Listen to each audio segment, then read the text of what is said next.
Private Harry, he's a lovely horse. I mean, he, as much ability he has, he's got a great attitude to racing. He's a lovely horse to be around. He's fairly easy to ride nowadays. But yeah, no, he's just a speed machine. He's very quick, puts himself in the right positions in the race, and takes bad luck out of it. He's a very nice horse to ride, and obviously I'm lucky to be on him. It would feel amazing to win an Everest. You know, I think we've got the right horse. I think he is going to improve. I think his Galaxy win was good, but he wasn't at his best. I think this good spell is going to do him the world of good, and I think going into an Everest third up, he's going to be cherry ripe. I came to Australia in 2018. Came over from Wales. I'd had a couple of years out from race riding or riding horses at all. Had sort of opportunities had dried up a little bit for me in the UK, so I took a bit of time out, did another job. I was working in real estate for a year, and I did recruitment for a year in London, which was something I didn't know anything about, but it was good. It took me out of my comfort zone and showed me something different. Obviously the hunger came back. I always wanted to be a jockey, so it was good to have a bit of time out. And then I sent a few emails and letters out to trainers here, and Brett Kavanaugh got back to me. Why was that? I went to America, California, Santa Anita for 3 months. Obviously I hadn't race ridden in 2 years. I actually hadn't sat on a horse of any kind in 2 years. So when Brett got back to me to give me a job over here in Scone, I thought I'd better throw my leg over a horse and see if I can still do it. So I went to America for 3 months and started chipping away at the weight. I'd gotten heavy while I was off, well, definitely heavier than what a jockey needed to be. So it gave me a good opportunity to go ride work and strip the weight off before I came to Australia. Yeah, my first meeting was at Coonabarra, which is Sky 2. I think we called it off after the second race, but I did Mendoran, Goondiwindi, Barraba. It was a few places I'd never heard of, and there were long drives away, but it was good. I got out and about and made my mistakes when no one was watching. So tell us how you rose from that to winning the New South Wales Jockeys Premiership in 2021-22. I'd had a couple of good seasons. I think I went from 58 to 83 winners, and it was close to the 100. So the plan was to knock off the 100. That was the goal. We got to January, February, and I was near the top of the Premiership, and I thought it would be a real good goal to have a kick at that and see if we could do that. I think I ended up with 136 winners that season. So I was never content with just riding there. I always wanted to push myself and get to the highest level that I could do. Just started getting involved with good trainers, really pushed me on, and I thought if I can just keep delivering and riding winners like I can, hopefully the Metro opportunities come. And it's only been the last 2 to 3 seasons where they really have come, and especially this season come in abundance.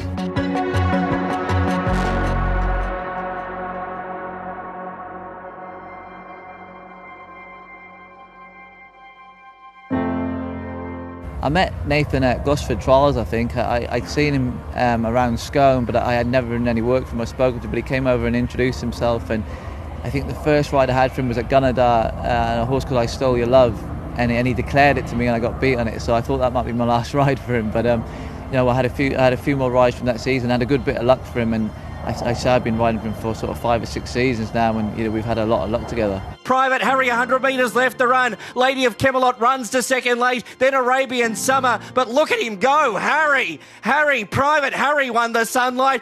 He was obviously improving through that preparation. We were confident on running a really good race. I didn't really expect him to blow him away like he did, but all signs were leading that he was going to do something good. And yeah, look, he was fantastic that night. Yeah, there's not much not to like about Ash. He's very level-headed. He's hard-working, and we got along well, and we've been together ever since.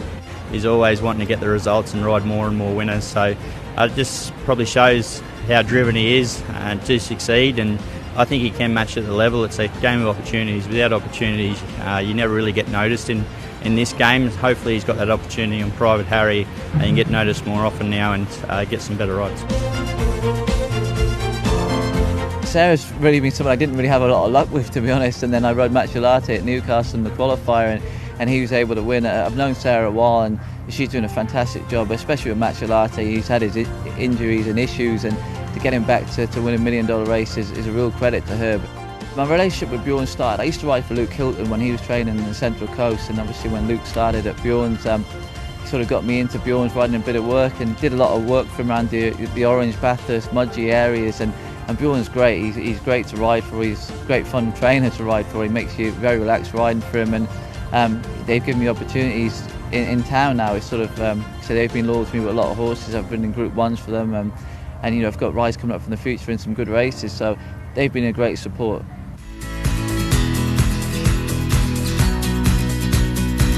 I went to visit Harry 2 days ago. Yeah. I went down to Sean's place and had a look at him. Looks fantastic. He looks great.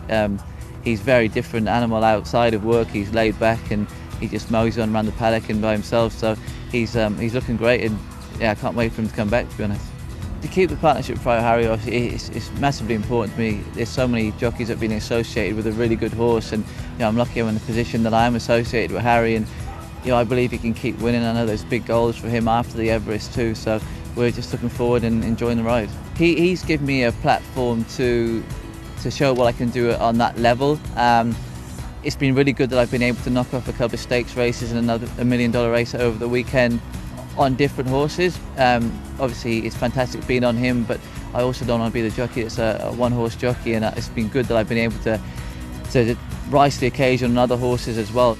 Short-term goals are really, staying on Harry, staying in the winning streak going. Hopefully we can keep winning all the way to the Everest. Long-term goals are to really just base myself in Sydney consistently, as I have been, but really just get a better ride more winners. And like I said, it's always, for me, is pushing myself to the next level and getting to the highest level I can get to. And we're on the path. I'm not where I want to be yet, but we're definitely getting there.